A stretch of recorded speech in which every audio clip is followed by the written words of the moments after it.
kuna ili suala la kuwa kila Ramadhani kisonga mbele badala ya watu kuwa na himma zaidi ya kufanya ibada, utakuta kuwa watu wapungua katika kufanya ibada, na hili ni jambo la ajabu sana.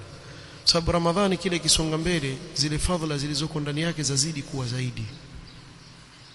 Tuseme kwa mfano ashul awakhir ni bora kuliko ile makumi yote yaliyopita kule mwanzo, kwa sababu ndani yake kuna usiku ambao ni mbora kuliko miezi 1000 ya ibada ambayo hakuna usiku kama huu.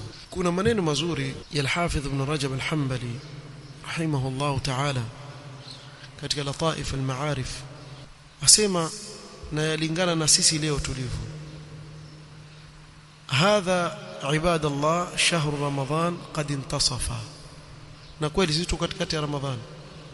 Enyi waja wa Allah, huu ni mwezi wa Ramadhani tayari umekatika, uko nusu.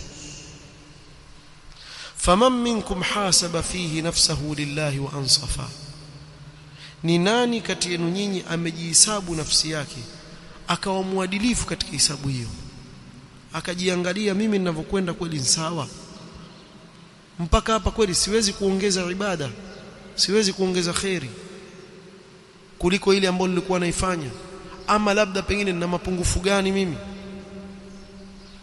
Kisha akasema man minkum qama fi hadha ash-shahr bihaqqihi alladhi urif au bihaqqihi alladhi arafa, ni nani kati yenu nyinyi, miongoni mwenu nyinyi, ambaye amesimamisha haki ya mwezi huu anayojua, na sote tunajua haki ya mwezi huu, kukithirisha katika kufanya ibada na mambo ya khairi, kukithirisha kusoma Qur'an, qiyamul layl na mengineo katika mambo ya ibada mbalimbali. man minkum azama qabla ghalqi abwabil jannati an yubna lahu fiha ghurfan au ghurafan min fawqiha ghuraf. Kisha mwisho akasema, ni nani miongoni mwenu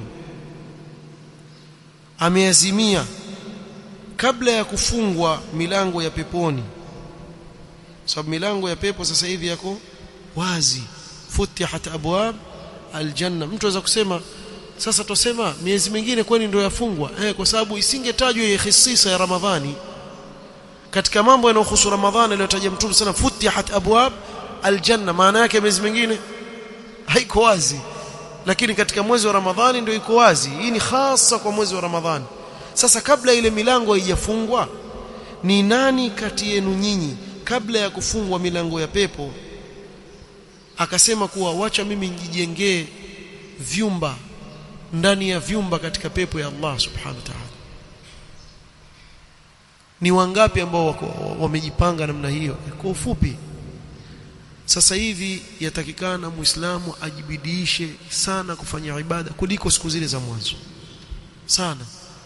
Kwa yasikitisha kuona kuwa misikiti ndio impungua watu badala ya kuongezeka, na hili ni wakati, ni kweli. Kila msikiti ukienda utakuta mambo kama haya, kwa badala ya watu kuongezeka watu wapungua. Tujibidisheni katika kufanya ibada, tusije tukakosa. Wewe jizungumzie nafsi yako, useme kwa huenda ikawa hii ndio Ramadhani yangu ya mwisho, sitokutana na nyingine.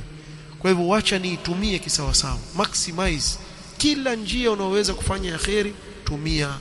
Huwezi kujua kama utaishi mpaka ijayo, nani ana uhakika wa hilo? La vijana wala watu wazima. Ni wangapi ambao tulifunga nao Ramadhani iliyopita, hii tufunga nao? Wengi tu. Kwani walijua hawatoiona ya Ramadhani?